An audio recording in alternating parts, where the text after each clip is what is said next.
But anyway, coming back to today's discussion of Gandhari, which is a character in Mahabharata, and you have three women in Vyasa's Mahabharata. They appear prominently. They're Kunti, of course, the mother of the Pandavas, and Karna, and Draupadi, wife of Pandavas, and Gandhari, wife of the blind king Dhritarashtra, and she is the mother of the 100 sons, Kauravas, Duryodhana, and so on. The fourth woman that comes in prominence is Madri, wife of Pandu, but she doesn't have very much in the whole of Mahabharata. Very little is said about Madri. Of the three, Gandhari's character is very interesting. Though she does not appear in many sections of the epic, she does speak with authority and clarity.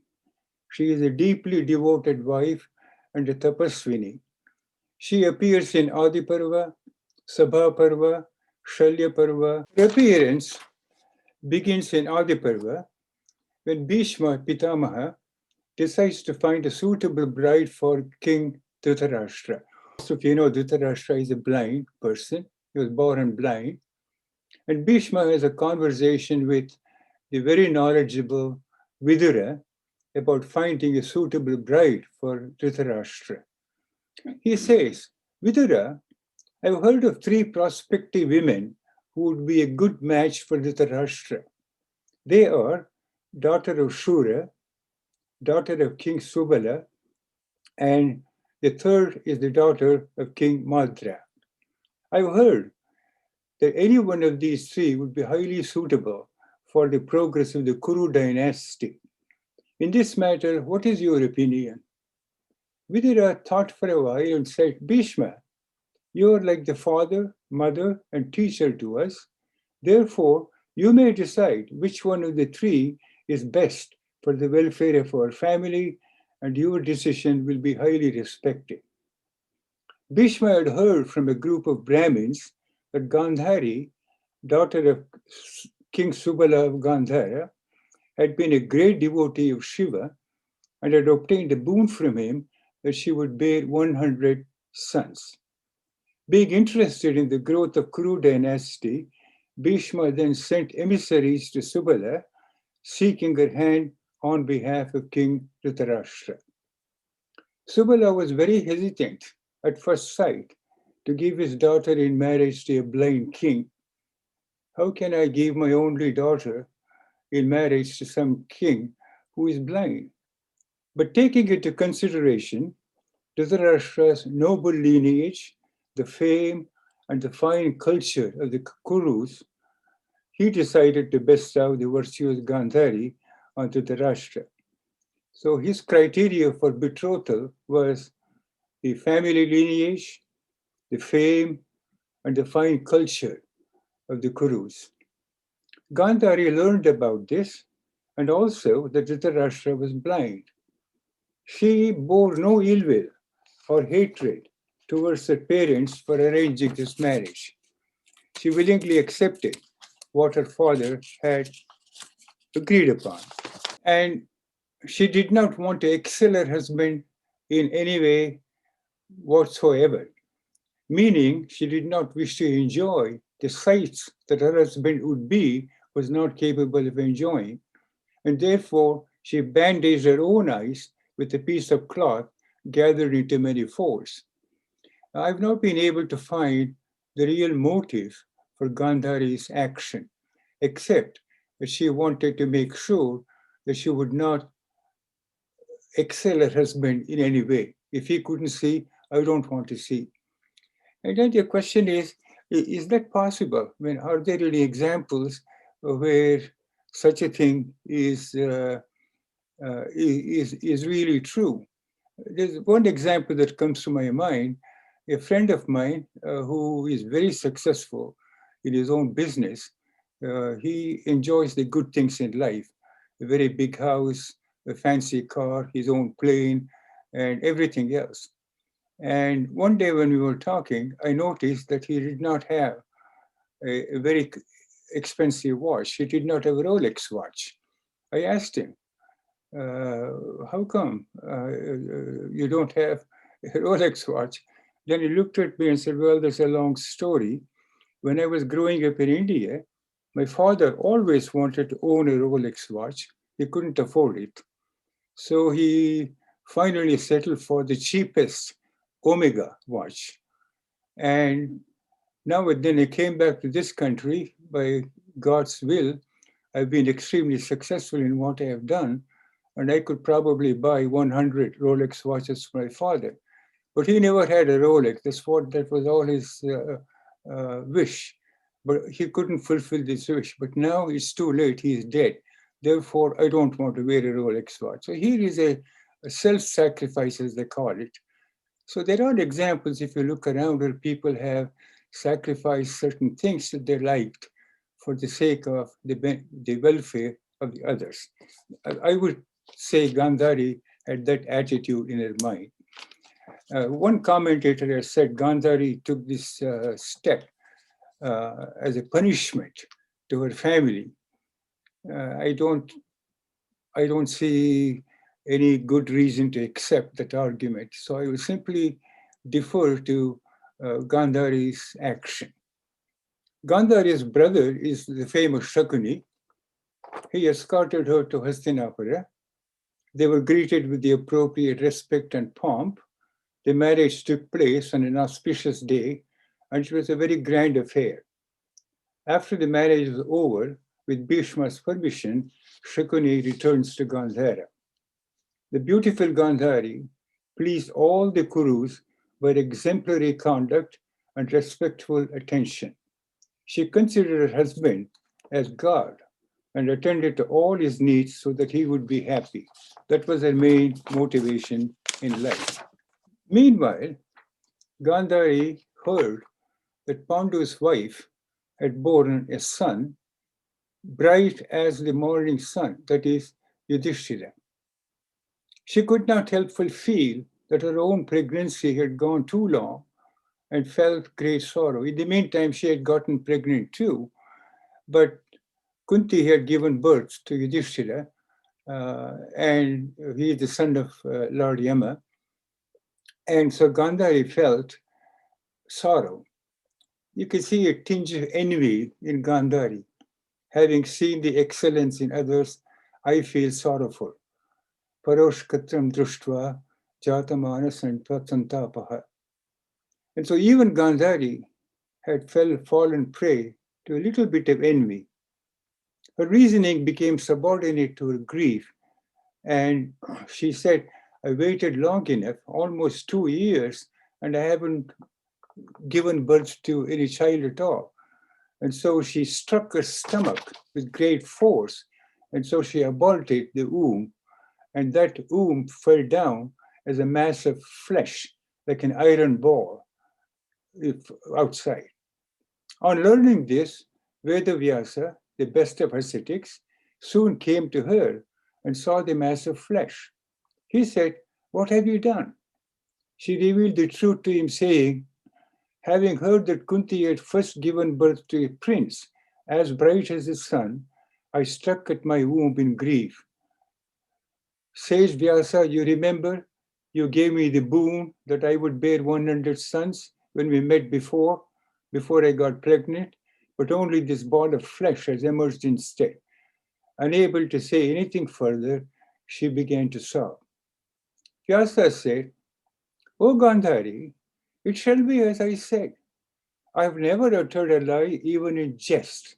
Let 100 jars filled with ghee be brought quickly, and let cool water be sprinkled on this ball of flesh. The ball of flesh, being thus cooled in water, split into parts, each about the size of a thumb. These were then placed in the 100 jars, which were stationed in the concealed spot and carefully watched. Vyasa said, O Gandhari, take good care of these parts, and you should open the lids only after 2 years and not any sooner. And then he left to Himalayas for meditation. Thus it was thus Prince Duryodhana was born. According to the order of the birth, however, Yudhishthira, the eldest son of Pandu, was senior to Duryodhana. As soon as the son had been born to him, Dhritarashtra said, "Summon the Brahmins as well as Bhishma and Vidura. The prince Yudhishthira is the eldest of our line. There is no doubt that he should succeed to the kingdom in his own right. But is it possible for this newborn to be the king, for Duryodhana to be the king? Based on legality and traditions, please advise me." Dhritarashtra's doubt arose because he was elder to Pandu, and the throne went to Pandu due to unfortunate circumstances. Since he was elder to Pandu, he thought he retained a right to the kingdom, and is it not possible for my eldest son Duryodhana to succeed the throne? Just as Dhritarashtra spoke, beasts of prey, jackals, crows, and all kinds of birds made ominous noises everywhere. Seeing these frightful portents, the assembled Brahmins and the wise Vidura said to Dhritarashtra, "It is clear that your son will be the exterminator of your race. The peace of the family depends upon his being abandoned or renounced. There will be great calamity in keeping him. Even if you were to abandon him, you will still have 99 sons. If you care about the welfare of your dynasty and the world, you must surely renounce this child. The elders have said, for the welfare of the family, one member may be sacrificed. For the welfare of a village, a family may be given up. For the welfare of a nation, a village may be sacrificed. For the sake of realizing the Atman, one may even abandon the whole world." Though he was thus adjured by Vidura and by all those learned Brahmins, the king did not heed their advice because his natural love for his son, Putra Vyamoha is what it is called.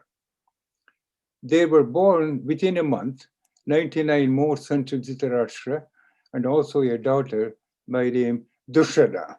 When Gandhari was pregnant, the blind king Dhritarashtra had a liaison with a Vaishya woman, and a son was born. His name was Yutsu. That reminded me of, in more recent times, the governor of California, Arnold Schwarzenegger. When his wife Maria was pregnant, he had an affair with the maid, and she gave birth to a son. So that happens even today. It happened in Mahabharata time. And the daughter's name is Dushara. Dushara's story. Though Vyasa had granted the boon of 100 sons to Gandhari, when Vaishampayana told, in relating the story to Janamejaya, Janamejaya had a doubt.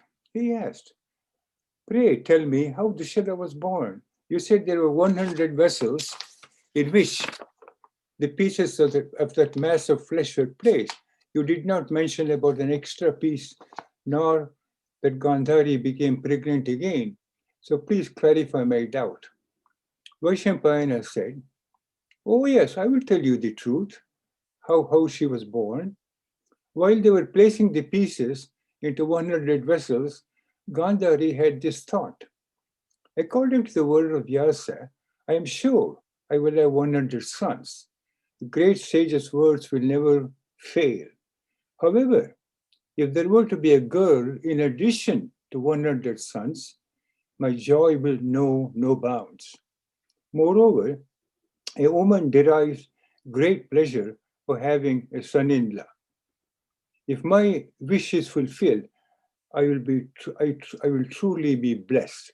My penance, service to the elders, if my penance, service to the elders, and the ignorance that I have performed have any substance to them, may I be blessed with a girl."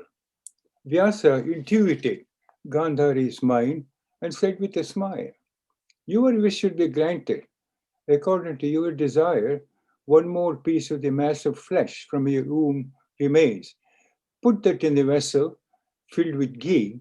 Don't open the lid for 2 years Then you will have a baby girl. That's how Dushila was born. And now we go to Shalya Parva, in Sabha Parva, where Gandhari offers her advice to Dhritarashtra. After Yudhishthira had lost his kingdom to Duryodhana in a game of dice, he was challenged to another game. He had lost the earlier game due to the cunningness of Shakuni. Yudhishthira had a weakness for the game of dice and could not resist accepting the second challenge. It's quite common for the mother to have attachment to her children than the father has. Even if the son were to misbehave, the mother is apt to forgive him, but the father may not take such a charitable attitude. Even this being so, it is truly remarkable that Gandhari argues below that Dhritarashtra must abandon his eldest son, Duryodhana, for the sake of the overall welfare of the kingdom. Very wise, very, very wise woman. Vaishampaya now tells Janamejaya. I won't read the Sanskrit verse, I'll just give you the translation. Janamejaya, as soon as Gandhari heard that Dhritarashtra had invited Yudhishthira for yet another game, she hurried to his side, filled with anxiety and grief. She felt that Duryodhana would cause the loss of all her children, and in order to save the family, she had bet Dhritarashtra. O king, you have no doubt heard that Vidura and the Brahmins, what they said as soon as Duryodhana was born. I would like to remind you of this. Vidura said, it was in the best interest of the Kuru dynasty to abandon your eldest child. As soon as he was born, crows, jackals, and other animals of prey made ominous noises. Is there any doubt that he will be the cause of the ruination of the Kuru dynasty? Please listen to me patiently and do not despair. Do not listen to the advice of unwise youngsters. She was talking primarily about Dushyasana and Shakuni and Karna and so on. Do not be the cause for the horrible destruction of the Kurus. In a way, there appears to be peace between Pandavas and Kauravas. Pandavas, of course, as you know, are set up their own kingdom in the Prastra. Do not try to upset this again. Who desires to demolish the bridge that one has built? Is it appropriate to reignite a forest fire when it has been extinguished? Who desires to anger the peaceful Pandavas? You are born into a clan of dharmis. You are well learned. May I be allowed to bring to your mind the following. Of course, Gandhari was very well read. She was a very knowledgeable woman. O king, the Shastras have no effect on the one who has an evil mind. A grown-up should not take the advice of unwise youngsters. A grown-up man should not revert to the mind of a youngster. May your children be under your control. Because of the badness of one son, may the others not die. Therefore, abandon Duryodhana now. Even now, it's not too late. He will ruin our clan. You should have done this long ago. You did not do so because of your putra vyamoha. Now the time is ripe. Don't you realize that he will be the cause of the destruction of all of us? Even now, do not make the same mistake. Do not be deluded by your affection. May you be filled with wisdom, O king. Please do not tread the wrong path because of your attachment to your son. Wealth that is gained by illegal and evil means will not last very long. Goddess Lakshmi blesses those who have earned their wealth lawfully. All this did not persuade Dhritarashtra. He was attached to his son so much that her words fell on deaf ears. Dhritarashtra replies, Antakamam kulastyastu nashaknomi nivaritum. If the time for the destruction of our race has come, let it come now. I am unable to stop it. Therefore, let events unfold according to the wishes of my children. Let the Pandavas come and play the game of dice. This is my firm determination. So the Pandavas are invited for another game of dice. It is a Gandhari's credit that she spoke her mind to her husband. She was unable to stop the flow of events that seemed to have gained a momentum of their own. What she told her husband is filled with dharma, and her appraisal of the results that would follow if the game of dice were not cancelled came true. Vaishapayana tells Janamejaya, Janamejaya, Krishna advised Duryodhana to make peace with the Pandavas, and Duryodhana did not listen to Krishna's advice and he stomped out of the meeting, huffing and puffing. And then Dhritarashtra learned about this and he calls Vidura and says, bring Gandhari. I'll give you her responses in some greater detail because it shows Gandhari's wisdom. Go quickly, Vidura, summon Gandhari, the woman with forward vision. I will try to knock sense into Duryodhana through her. If he listens and acts according to his mother's advice, he may be able to follow Krishna's advice too. I'm hoping that Gandhari can steer Duryodhana on the right path. Can Gandhari really avert the great danger that Duryodhana has brought to all of us? Will we be able to live in peace and harmony? Vidura, this may be the last resort and we must try this. Duryodhana might listen to his mother and follow her advice. Vidura then summoned Gandhari and offered her a seat next to Dhritarashtra.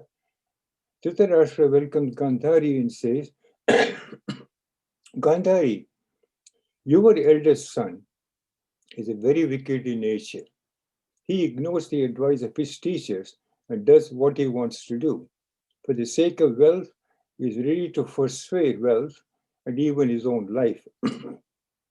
Duryodhana has left assembly, ignoring the wise advice of many. Look at what he says. Gandhari, your eldest son. He seemed to blame everything on Gandhari. This reminds me of a story where the father takes great pride when the son achieves success. He says, my son is very, very good. When the son was misbehaving, he would turn to his wife and say, look what your son has done. So she tries to shift the blame. Dhritarashtra tries to shift the blame to Gandhari, say, your son. Gandhari said, bring my son who is greedy, who has become a slave to insatiable desire. He has transgressed dharma and is unfit to rule. Such a person should never get to ascend the throne, but he grabbed the kingdom by foul means. Maharaja, it's no use chiding my son after the fact. You love your son dearly. Your blind love has caused all these problems. You are responsible for the current situation. You know this. He has become a slave to desire and anger. He is given to excessive greed. Therefore, you are unable to correct his evil ways. You have abandoned your own people, and they are laughing at you now. So what she says in the following is extremely wise words to Dhritarashtra, to Duryodhana. What calamity could have been avoided by the use of common sense has been left now to Beda or force. Who can use force against his own people? Vidura then summoned Duryodhana, and Duryodhana was reluctant to come, but he comes anyway.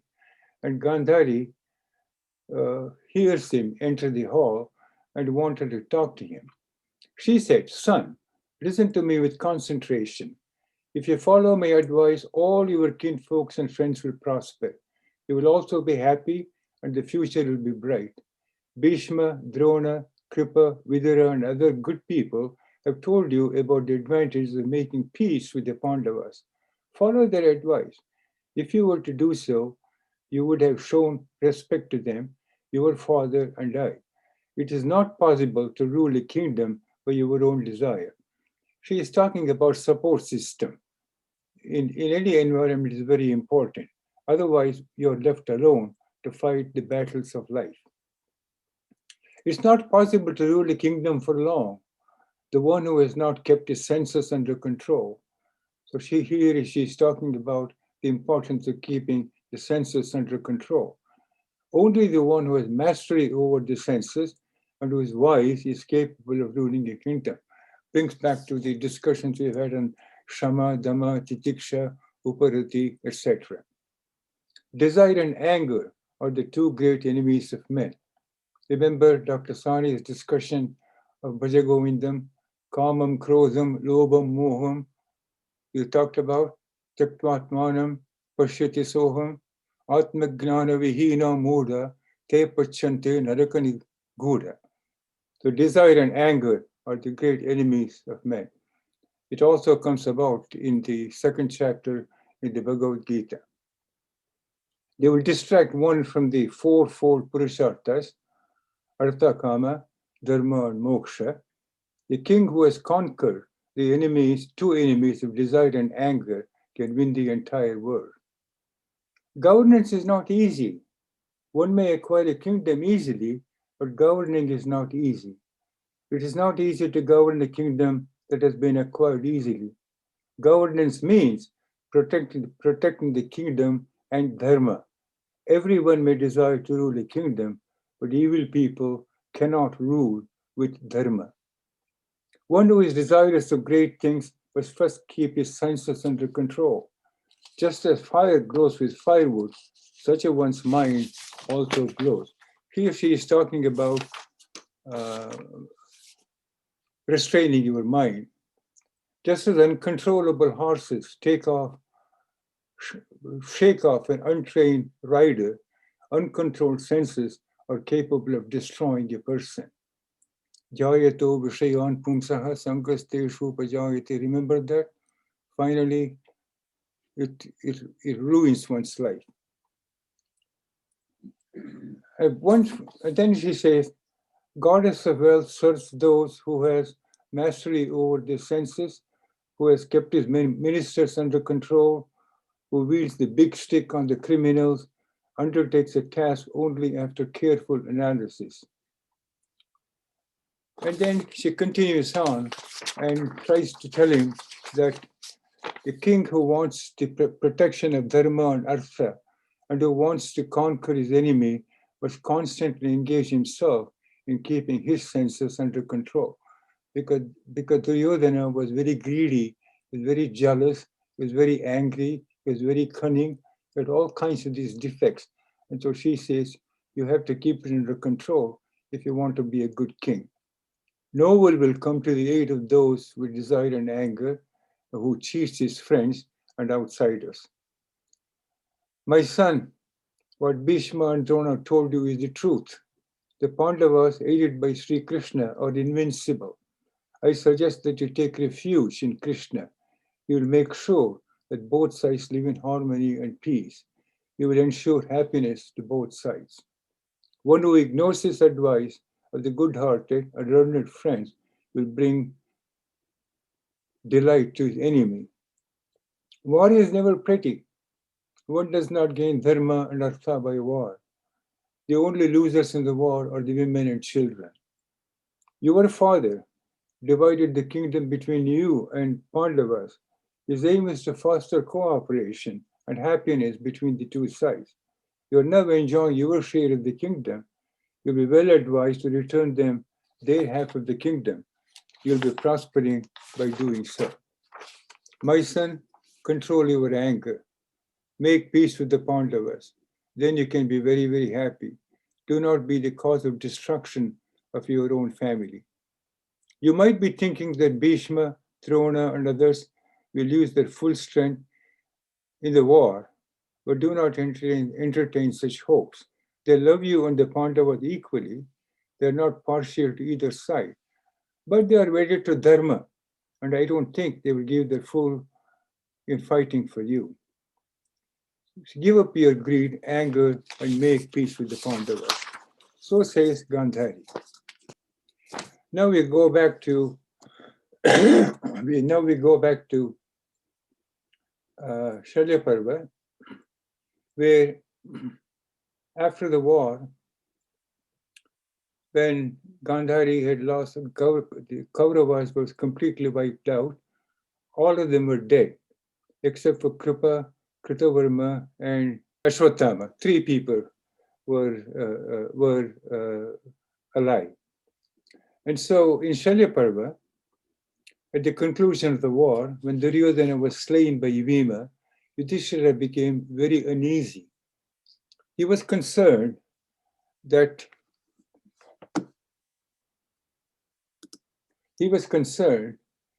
Bhima had transgressed the rules of the warfare by slaying Duryodhana, that is, hitting him on the thigh. He did not believe that the war had produced anything worthwhile. All his kith and kin were destroyed, and he was grief-stricken.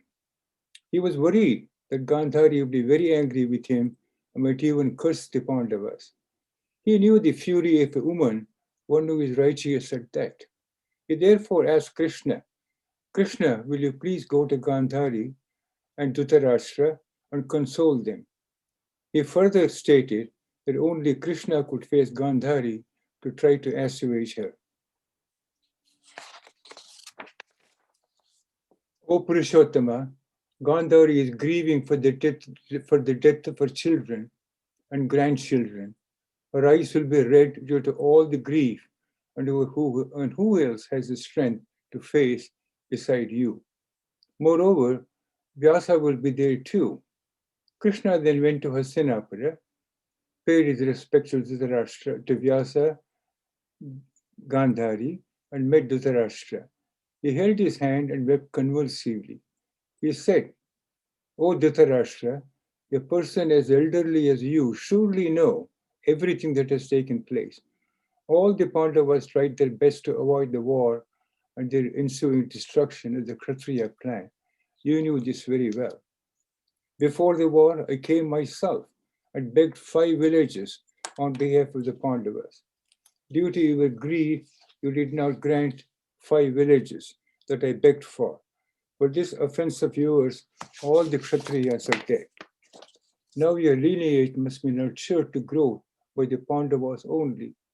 After you and Gandhari have left this mortal world, Pandavas alone are responsible for performing all the necessary rites. Neither you nor Gandhari should wish ill will toward the Pandavas. I bow down to you and make this request. You know very well how much respect the Dharmaraja has for you. Even after the war is over, Dharmaraja is distraught and is grieving. He has no happiness, he has no contentment. He has no strength to come himself and face you. Therefore, I have come on his behalf. I implore you to protect the Pandavas. Krishna then addressed Gandhari. O auspicious one, there is no woman in this world who is equal to you in strength received from tapas. You spoke of dharma to both sides in the royal assembly. Your children did not heed your advice. Perhaps you remember this. At that time, you spoke harshly of Duryodhana thus. Shrunu mudha vacho makhyam yato dharmaha tato jayaha. Listen, you fool. Whichever side is accompanied by dharma, that side attains victory.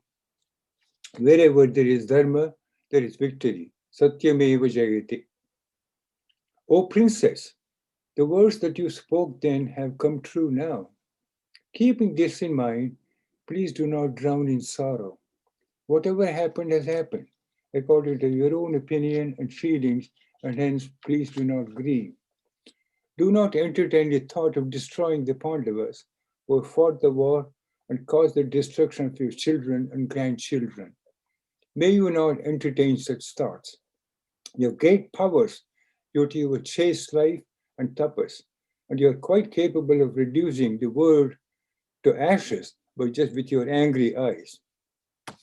Gandhari says, O Keshava, I agree with what you said about my being able to turn the world into ashes. I am grieving due to the death of my children. This is the reason why my mind is so confused. Having heard you, my mind has become calm. According to your suggestion, I will not wish harm to the Pandavas. Krishna helps see her reason in spite of her grief. You can easily, it's not an easy task for either the giver or the recipient. Please protect the old blind king. So saying, Gandhari broke down and cried openly. Krishna intuited the vow of Ashwatthama, son of Drona, that he would destroy the Pandavas. He shared this with the couple, bowed down to Vyasa, Dhritarashtra, and Gandhari, and requested that he leave immediately and offer protection to the Pandavas. Hearing this, Dhritarashtra and Gandhari said, O Krishna, go quickly, protect the Pandavas, we will meet again. Krishna then took leave of them. Then Vyasa comforts Gandhari in the Sri Parva. The Pandavas, accompanied by Krishna, finally go to meet Gandhari. When Gandhari heard the news of Duryodhana's death, she vowed to curse the Yudhishthira, who was the leader of the Pandavas and was the cause of the death of her children. Gandhari had the propensity to curse. We'll talk about her curse to Shakuni later on. Vyasa, through his yogic powers, sensed Gandhari's frame of mind. He darted immediately to see Gandhari and said to her, O Gandhari, may peace be with you. I do not feel that it is appropriate for you to be angry at Yudhishthira. Please stop the words of curse that are about to roll out of your mouth. Please listen to me. The day before the war started, your son came to you and prayed you thus, O mother, please bless me, and I'm about to embark on this war. Bless me with victory. And remember what you told him at that time? Yato dharmaha, tato jayaha. Wherever there is dharma, there is victory. Son, victory is only to those who have dharma at their side. I cannot remember ever when your words were not true. You've always been interested in the welfare of all. Overcoming all odds, the Pandavas have won. This shows that dharma is the most powerful of all. You have always been forgiving in nature, and why are you not now forgiving the Pandavas? O the knower of dharma, follow the path of dharma. Just as you told your son, the side with dharma has won the war. Gandhari, woman of chaste mind, remembering your words to your own son and following the path of dharma, please soothe your temporary anger. Please do not be angry with the Pandavas. Gandhari said, Bhagavan, I am not envious of the Pandavas. I do not desire for their destruction, but my mind is in turmoil because of the grief of losing my children. It's called Putra Shoka. Just as Kunti takes care of her children, I too must take care of them. Just as you offer protection to Kunti's children, Dhritarashtra must also offer protection to them. It is the duty of my husband and I to guard and protect Kunti's children. The fall of Kurukula is due solely to the misdeeds of Duryodhana, my brother Shakuni, Karna, and Dushyasana. In this, Arjuna, Bhima, Nakula, and Sahadeva, there is no blame. Yudhishthira can never do wrong. Kauravas sowed distrust among the brothers and cousins and thus perished. This has not caused my anger. She now shifts the blame, the reason why she is angry. But Bhima exhibited great adharma right in front of Krishna. Remember, after Bhima kills Duryodhana, he stomps on his head, on the crown. And so Bhima clearly broke the rules of engagement of war by hitting him on his thighs. Hitting below the navel was strictly prohibited then. This particular adharmic act of Bhima increased my anger. How can those who perform dharma of warfare violate the principles during the war when their lives are in danger? Is it right to violate dharma if your life is in danger? Particularly if you always say, I'm following the path of dharma. Very astute observation. People are apt to disregard personal values when they are in danger of their own lives. People even lie when their life is in danger. Bhimasena and his brothers were present during the latter part of the discussion between Vyasa and Gandhari. Bhima heard what Gandhari said about him. He became visibly shaken and addressed Gandhari with great humility. And there's an old story about why Duryodhana died the way he did. He once apparently insulted a Muni by name Maitreya, and Maitreya had cursed him that you will die when somebody hits you on the thigh. And Maitreya said, this curse will be removed only if there is no war. But there was a war and that curse became true. Bhima says, Amma, only to protect my life, I did not investigate if what I did was dharma or adharma. I beg forgiveness for this act of mine. So Bhima admits that what he did was perhaps not very dharmic. It would have been impossible to defeat your brave son by engaging in a war of dharma. Therefore, I had to do the contemptible act of hitting his thighs. Mother, as you are well aware, your son won the game of dice with Yudhishthira using foul means. He has always acted towards us by means far removed from dharma. For these reasons also, I acted against my own nature in slaying him. Among the many divisions of the army, Duryodhana alone was still standing tall. I did not want him to claim the kingdom. This is why I did what I did. You remember the harsh words spoken by your son to Draupadi when she was being disrobed in front of all of us? To retaliate, I took the action I did. It would have been impossible for us to enjoy the kingdom without destroying Duryodhana. Therefore, I acted the way I did. Duryodhana bared his left thigh to Draupadi in the assembly hall. Your son did the most distasteful act by doing this. Therefore, I did what I did.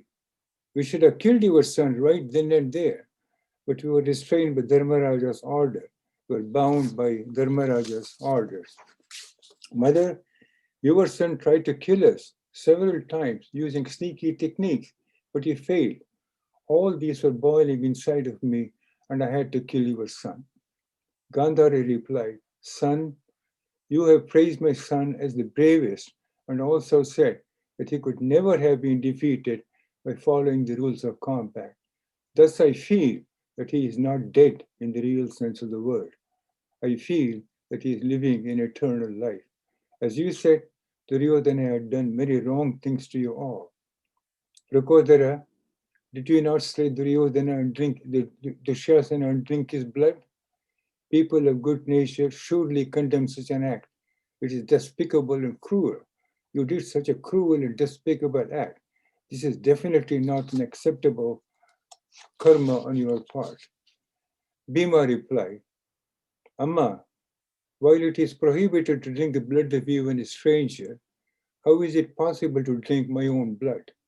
I consider my blood and my blood of my brother to be the same. This being so, how could I have drunk my brother's blood? Thus, there cannot be any difference between our bloods. Amma, do not grieve thinking I drank your son's blood. His blood just touched my lips and did not go into my mouth. Lord Yama will attest to that. Only my hands were drenched with Dushasana's blood. I only fulfilled the vow that I had taken when he was disrobing Draupadi. You never controlled the bad behavior of your children, and now you are accusing me. It is not fair to accuse us or harbor the notion that only we did anything wrong. Gandhari then said, Bhimasena, while you were engaged in killing old King Dhritarashtra's 100 children, why did you not spare at least one son who had done only a minor offense with you. The only one son who had done minor offense was Vikarma. He was a Vikarna. He was a good son, and he was the one who supported Pandavas in the royal assembly hall when Draupadi was being disrobed. Both my husband and I are old. We have lost the kingdom. In this state that we are in, why did he not spare the life of at least one son? Why did he not spare at least one child so he could support in our old age? Janameja, after saying this to Bhima, Gandhari asked Yudhishthira to come in.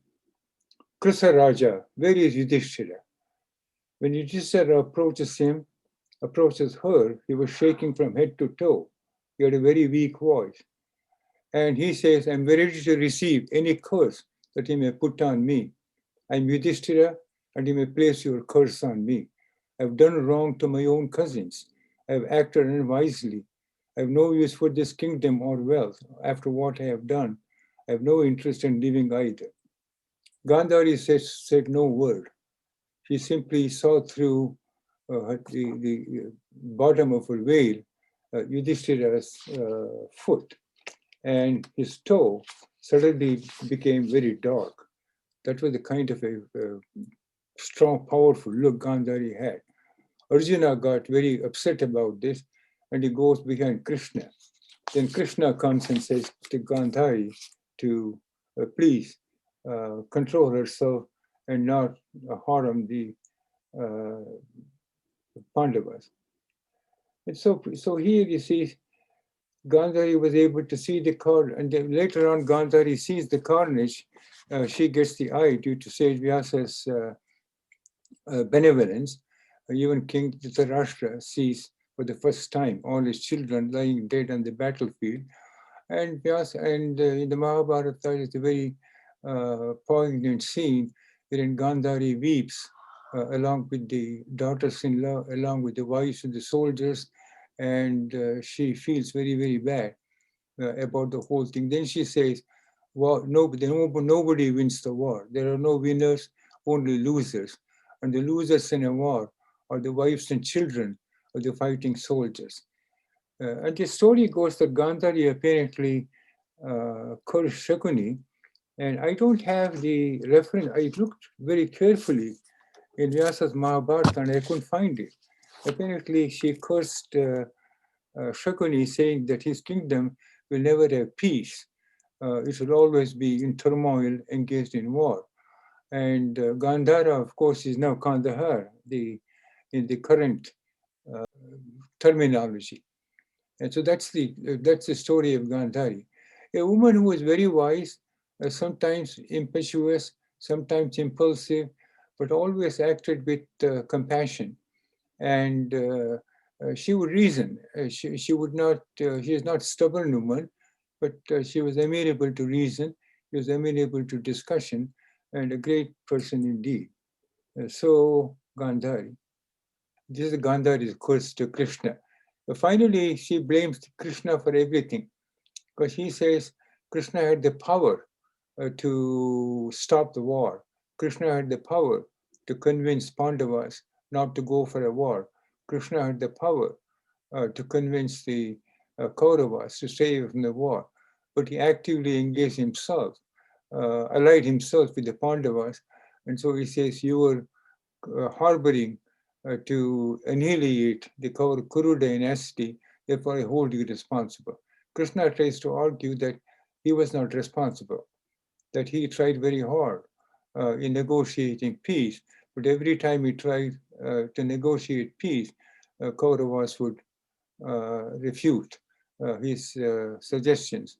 Therefore, the war was inevitable. So that's how Gandhari curses Krishna in the end.